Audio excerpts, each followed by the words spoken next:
Hello everyone, welcome back to the course on measurement and instrumentation, and we are in the 6th week of the discussion, and today is the second lecture of this 6th week where we are talking about resistances. In the previous lecture also we discussed how to measure the resistance, and we have actually divided the resistance in three different categories. The first one was the low resistance, then the most widely used resistance, which was the medium resistance, and then we have seen that we have a high resistance, and we have segregated them based on the quantity that is under measurement. And we have discussed that anything which is less than a ohm is mostly we classified it as low resistance, and something till say 0.1 mega ohm we have discussed that these can be categorized under the medium resistance, and anything above that 0.1 mega ohm or say 100 kilo ohm we have categorized them as a high resistance part. Okay. So, in previous class we have talked about different methodology to measure the medium resistance. We discussed medium resistance first rather than talking about low resistance and high resistance, because measurement of low resistance and high resistance require special skills, but we have seen that just using or tuning little bit voltmeter and ammeter positions in a circuit, how we can measure the medium resistance. We have also discussed some other methods like the substitution method, Wheatstone method and all. Okay. So, these things are clear for us for the medium resistance measurement. Okay. Now, let us see that how we can measure the low resistances, because measurement of low resistance is of has utmost importance for several applications. Okay. Some of the applications we have seen in the previous class also, and those were the application mostly more suitable for electrical application, but with the modern technology in the modern electronics era, the measurement of this low resistance becomes even more important. Okay. So, let us try to understand the measurement techniques for low resistance. Okay. And then maybe tomorrow in the next class we will discuss about the high resistance measurement. Okay. So, let us first try to understand that the method that we have used for the medium resistance measurement, can we extend that measurement for the low resistance measurement. Okay. So, the methods used for the measurement of medium resistances are actually unsuitable for the measurement of low resistance. If they would have been suitable, we would not have been studying a separate method for measurement of low resistance. And when I say low resistance, you understand that it is anything less than a ohm or so. Okay. This is because the resistance of leads and contacts plays very important role and are appreciable in comparison in the case of low resistance. So, if the lead resistance is say X, okay, and the contact or say the resistance which is under measurement is say 0.1 ohm, okay, the lead resistance might be in this particular range. Okay. So, anything like 0.01 ohm or say 0.05 ohm, something like this. Okay. So, if you see, these resistances are appreciable in comparison to the resistance which was under measurement, are unknown. Okay. We are using a word are unknown continuously for the resistance which is under measurement. Okay. So, let us try to understand this with one example, so that this will be more clear what I mean to say by this contact resistance. Okay. So, let us see, this is one resistor, okay, and I have connected two probes to measure this resistance. Okay. So, say contact resistance at this point 1 and point 2, these are two different contact point. Say the contact resistance at each probe is around say 0.005 ohm. Okay. So, if I have two different contacts, the total contact resistance will be just multiply this 0.005 with 2, and the total contact resistance in this measurement is about 0.01 ohm. Okay. Now, consider the case 1 where we are measuring a high resistance or say medium resistance. Okay. Now, say the resistance which is under test is say 50 ohm. Okay. Now, so this is 50 ohm now. Okay. And this total contact resistance is, for example, for this 0.1 and 0.2 is 0.01 ohm. Okay. Now, the resistance value when I try to measure with this particular meter, I will get about say 50 ohm was its own resistance and then contact resistances. So, usually I will get 50 plus 0.01 ohm or 50.01 ohm. Okay. So, if I calculate the percentage error in this measurement, it will be 0.01 or say 50.01 minus 50, so 0.01 divided by 50 into 100, or say 0.02%. Okay, this is the percentage error which this value is carrying. Okay, so even if you see this is not a high value 50 ohm. Okay, now in practical sense, when we talk about medium resistance also, we are talking about resistance of the order of few kilo ohms. Okay, even for 50 ohm, the percentage error because of this contact resistance is about 0.02%. Okay, so this error is very less. So for high resistance value, we can conclude that the effect of contact resistances are negligible. It is not that significant. Okay. However, let's consider the second case where we are measuring a low resistance, or the resistance under measurement is a low resistance. Okay. Now say true resistance under test is, say for example, 0.05 ohm. Okay, and this is now 0.05 ohm. Okay, and the total contact resistance remains same. Okay, because you are using the same contacts. Okay, so now you have this value, total value, as 0.01 ohm. Okay, now the resistance which is under measurement is 0.05 ohm and the contact resistance is 0.01 ohm. Okay, now the measured resistance will be again 0.05 ohm plus 0.01, the contact resistance. Okay, so the measured resistance will be 0.06 ohm. Okay, now if I have to calculate the percentage error, again it can be calculated as 0.06 minus 0.005 divided by 0.05 into 100. Okay, and if you solve it, it will come to like 20%. Okay, now the same contact resistance, now say the same contact resistance of 0.01 is now causing a large measurement error, because you are getting a percentage error the order of say 20%. Okay, and that is huge. Okay, now you are going to measure something and 20% is error, means that your error has good amount of contribution. Okay, so this error is very high when you are going to measure a low resistance, and we have to be very careful for measurement of low resistances, because the contact plays a very crucial role. Okay, however, we can still use the ammeter voltmeter method with certain changes. Okay, low resistance arrangements are constructed now with not 2 terminal but with a 4 terminal as shown over here. Okay, so just have a look on this very carefully. You have a resistance which is under measurement. Okay, sometimes it looks weird to measure resistance with 4 probes, because I know that there are only 2 terminals of resistance, but let's see that how by using 4 probe arrangement, okay, or 4 terminal arrangement, you can eliminate some amount of error. Okay, or at least you can decrease the error. Okay, now this is the resistance. Okay, and there are 4 different probes over here, or 4 different terminals. Okay, there are 2 terminals, like this one is C and C1. Okay, these are 2 different terminals, and I also have 2 other terminals in the form of P and P bar. Okay,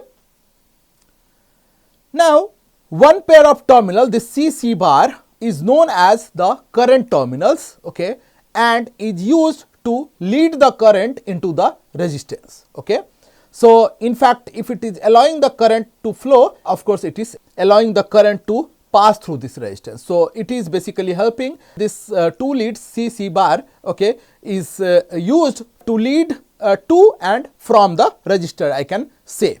Okay, now the voltage dropped is measured between other 2 terminals, and other 2 terminals I have just mentioned as P bar. So sometimes we also call it potential terminals. Okay, so now I have 2 terminals, or a pair of terminal C bar, current terminals, and I have another pair of terminal which is P bar, which is known as potential terminals. All right, now the voltage V, which is indicated over here, okay, this voltage V is actually can be simply calculated as the current which is flowing in this resistor, because I have connected this voltmeter across this. Okay, now this voltmeter is reading this IR into R.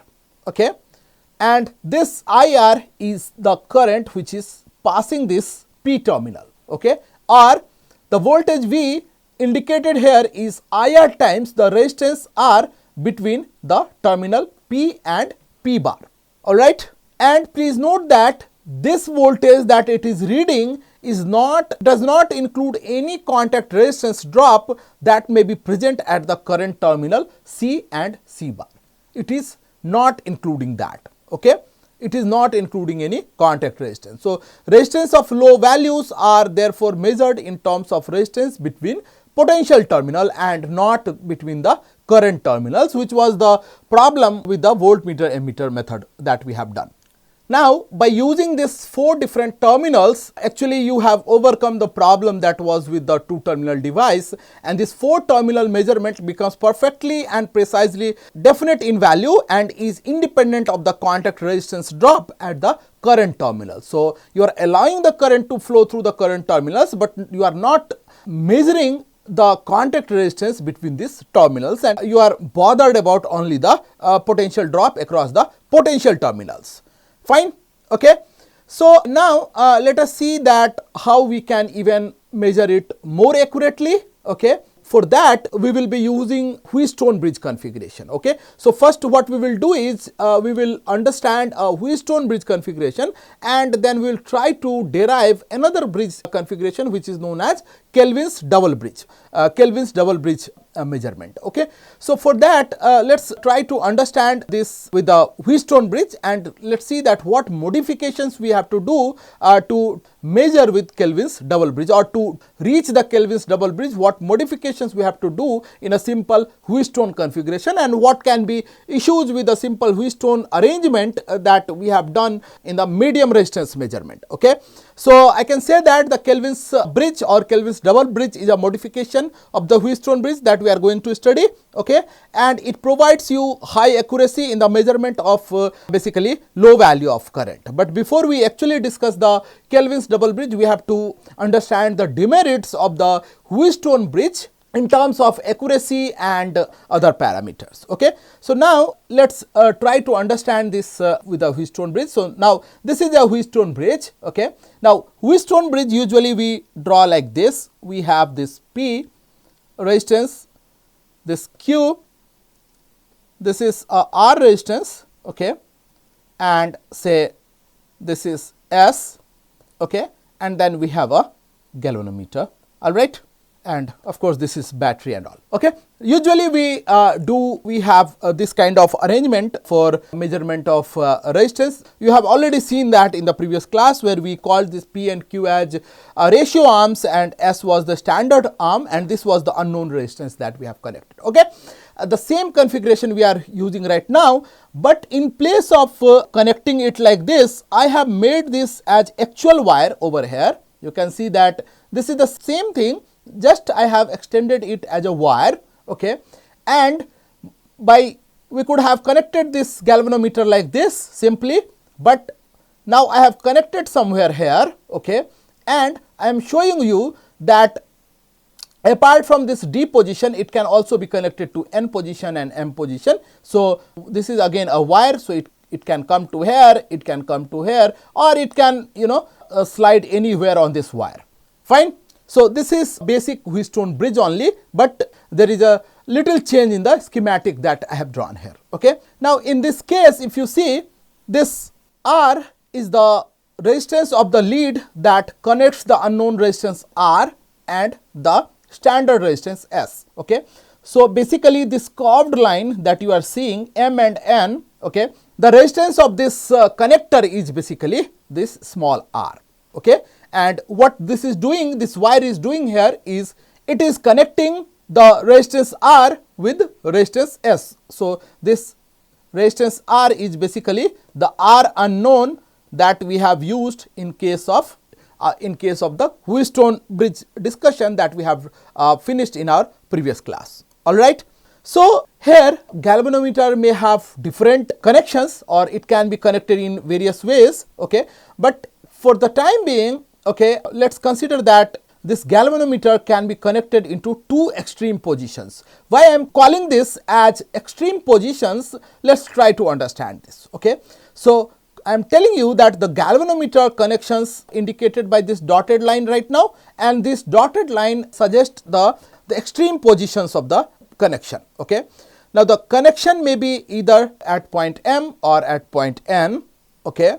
And when say this galvanometer is connected to this point M, so I am making a strong line rather than having a dotted line. So now it is connected to this M. Okay. Now the resistance R is now, this connecting lead is now added to the standard resistor. Okay. So now the resistor of this is till from this point to this point. Okay. And this complete value is now added to this. Okay. So this lead is added into the resistance of this. So now the standard arm is basically S plus R. Okay. And this is just the capital R. Okay. So the resistance R of the connecting lead is now added to the standard resistor, which results in an indication of the minimum of unknown resistor. So if you connect the galvanometer at the M position, okay, the value that you will get for this R or unknown resistance R will be actually this value R will be the minimum value of the unknown resistance. Okay, and this S will be at its maxima. All right. Now if I move this connection from this point M to this point N, or I have this position like this. Okay. So now this galvanometer is connected like this. Okay, means that this R, the lead resistance, is now added to the unknown resistance. Okay. So now the resistance, unknown resistance is now R unknown is equal to R plus R, capital R, which is the unknown resistance, plus the lead contact. Okay. And at this particular point, if you see, the standard resistance will have its minima. Okay. So this unknown resistance is at maximum value, while the standard resistance is at the minimum value. Okay.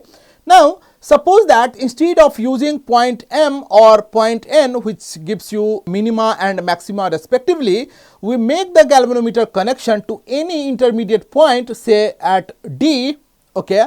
And at point D, the resistance R, this small r, the lead contact, is divided into two parts. R1 is from M to D and R2 is from D to N. Okay, such that the ratio of these two arms R1 and R2 is equal to the ratio of this P and Q. Okay, so R1 by R2 is equal to P by Q. I am calling this as equation 1. All right. So I have connected the galvanometer right now at a point D, and I am assuming that when I connect this galvanometer at position D, okay, the ratio of the resistance is divided in such a way that R1 by R2 is equal to P by Q. All right. So now if I want to check the state of this Wheatstone bridge, the equation now will be R by R1, or initially we had P by Q equal to R by S, or R was P by Q into the standard arm resistance. Okay.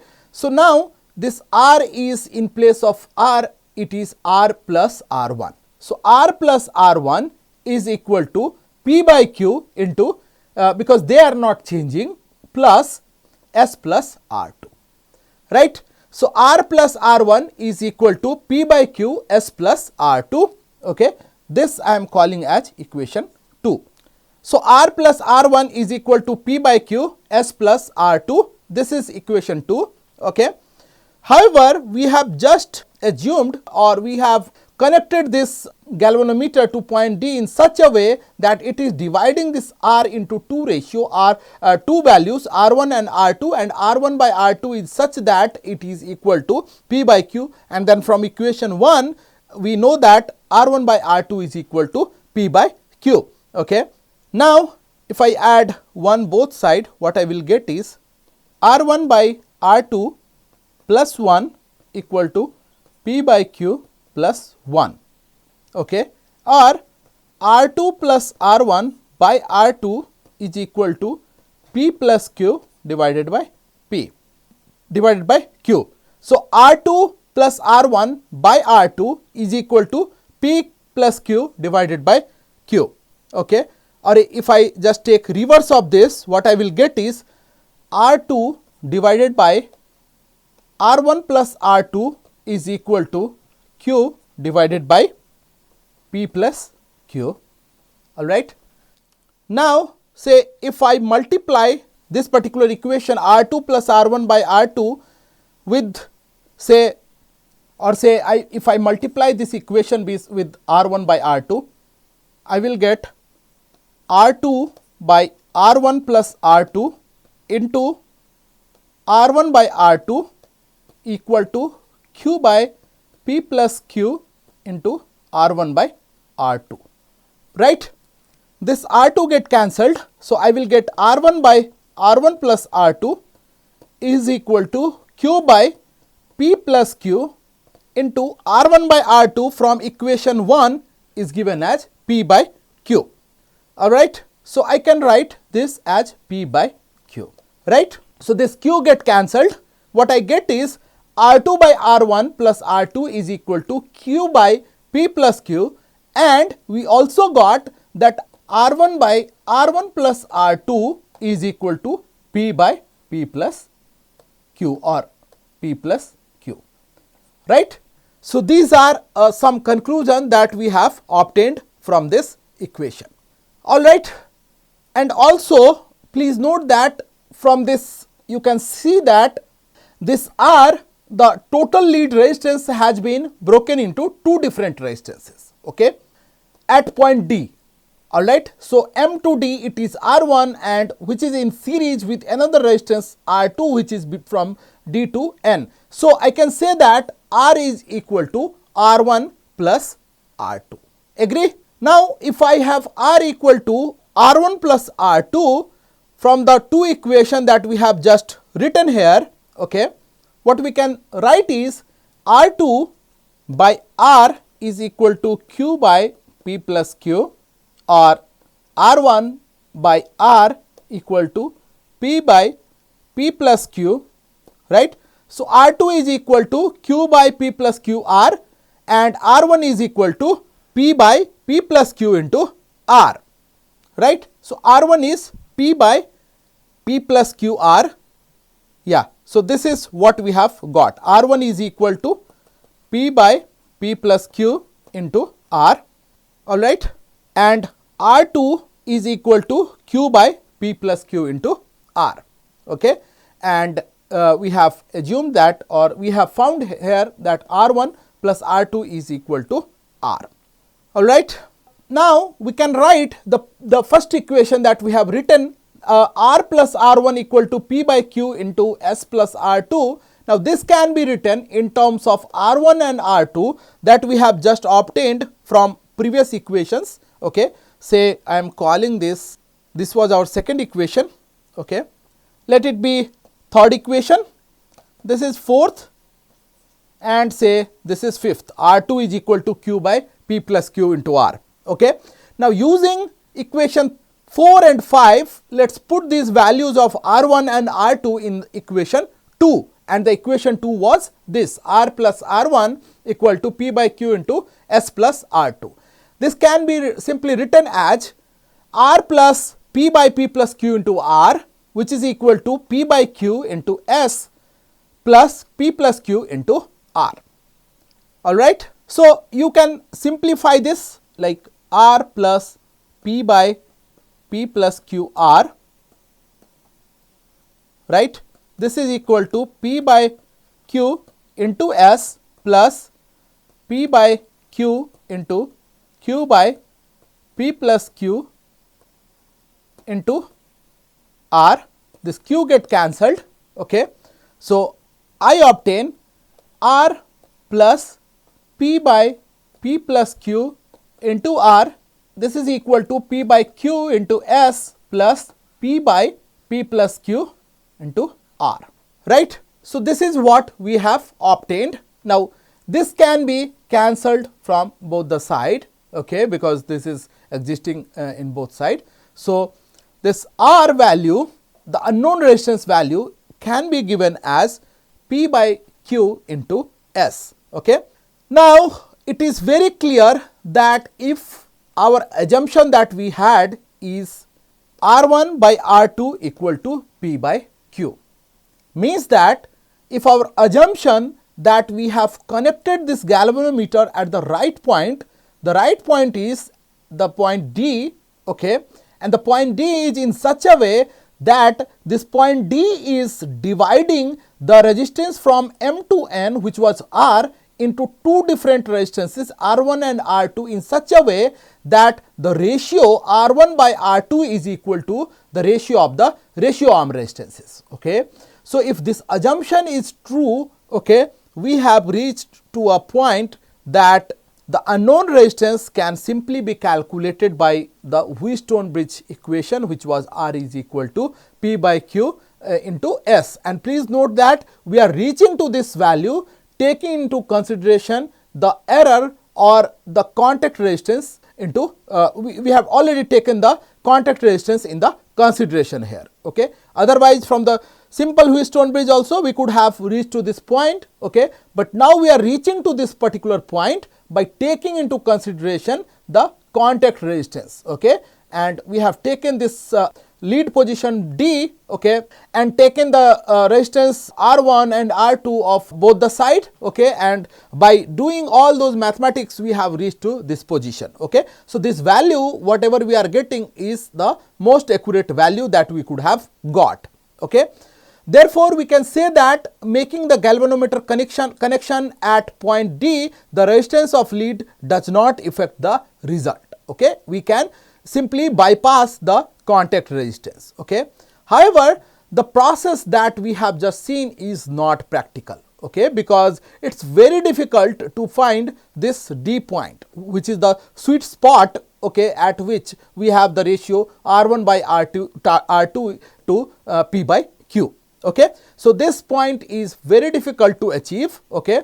So, therefore, we have to modify this bridge connection, okay, so that we are able to bypass this altogether the method to find this point D, okay. And what Kelvin's double bridge does is basically exactly it does the same job. The Kelvin's bridge actually does the same job. It just bypass the requirement of finding this position D by using different set of arms. Okay. So, the simple modifications that two actual resistance unit of correct ratio can be connected between the point M and N, and the galvanometer is connected to the junction which is the common point of these two resistors in such a way that the requirement of finding the point D is no longer needed. Okay. So, now we have just modified this Wheatstone bridge configuration, okay, like this, and this is known as the Kelvin's bridge arrangement. Okay. Just have a look on this arrangement. Okay. What I have done is I have introduced two different resistances, and again to counter this we have other resistances, and this is the lead resistance that we have between this point M and N. Okay. And this is the D point that we were talking about. Okay. So, now we are not finding any sweet spot, but what we have done is we have introduced a pair of resistances. Okay. Of course, there is another resistance which is the actual lead resistance between the point R and S. Okay. Now, let us see that by using this kind of bridge arrangement how we can bypass the use of or bypass the contact resistance, because that was very important that we have found from the previous bridge equations. Okay. Now, the Kelvin double bridge, this is known as the Kelvin double bridge, and this bridge, if you see carefully, has a second set of ratio arm, and that is why its name is also double bridge, because it appears like two different bridges connected together. Okay. So, the first set of ratio arm in this case is the ratio of P and Q, okay, and the second set of ratio arms is the ratio of this smaller p and smaller q, and this name is also P and Q is kept like that, so that you are more familiar with the other bridge kind of configuration. Okay. So, this is P and Q, this is the original ratio arm of the Wheatstone bridge, and this is what the small p and small q is what we have introduced in the Kelvin double bridge experiment. Okay. Now, these two arms is basically used to connect the galvanometer to point D. Okay. Now, point D is at the appropriate potential between point M and N, and we are not also finding this D position. Now let's see that what should be the condition for P and Q so that this D is automatically a sweet spot and we do not have to put any extra effort to find this point D. Okay. Now by using this point D, I mean it will eliminate the effect of the connecting lead of resistance R, which is placed over here. So this is between the resistance R and S, and this R is in between the unknown resistance R and standard resistance S, as it was in the Wheatstone bridge configuration also. Now we are assuming that the ratio of this P and Q is equal to the ratio arm equation. Okay, so this P by Q, the smaller P by Q is equal to capital P by Q. Okay.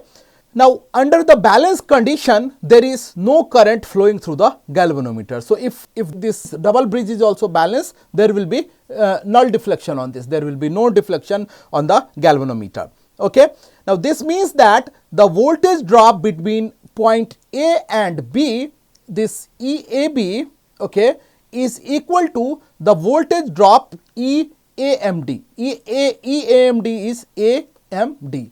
Okay. So this arm and this arm, if their voltages are balanced, means that there will be no potential drop and there is no current. Okay. So let's assume that they are balanced, okay, and in that case this EAB is equal to EAMD. Okay. So let's call this equation 6. Okay.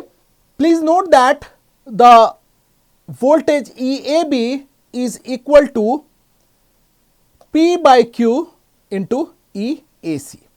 EAB is equal to P by Q of EAC. Okay. Now I am calling this equation 7. Now let's try to calculate the value of EAC, because if we calculate the value of EAC, it will be very easy to calculate a value of EAB, because we know that EAB is equal to P by P plus Q into EAC. Okay. Now let's try to see the equivalent resistance between point A and C. Okay. So if I have to find the equivalent resistance here, what I see is you have resistance R. Okay. Now I am representing this resistance small r, the contact resistance, by this small r. Okay. And then we have this P and Q in series. So I have P and Q. Okay. P and Q, and then I have a S, this value. All right. So this is between A and C. All right. Now the equivalent resistance in this case is equal to, this is A, is equal to R plus P plus Q. They are in series. So you have P plus Q. It is like this, P and Q, this small p and R. So they are in series, together they are in parallel with R. Okay. So means that you have P plus Q in parallel to R, means that your equivalent resistance in this area only is equal to, say, P plus Q into R divided by P plus Q plus R, right.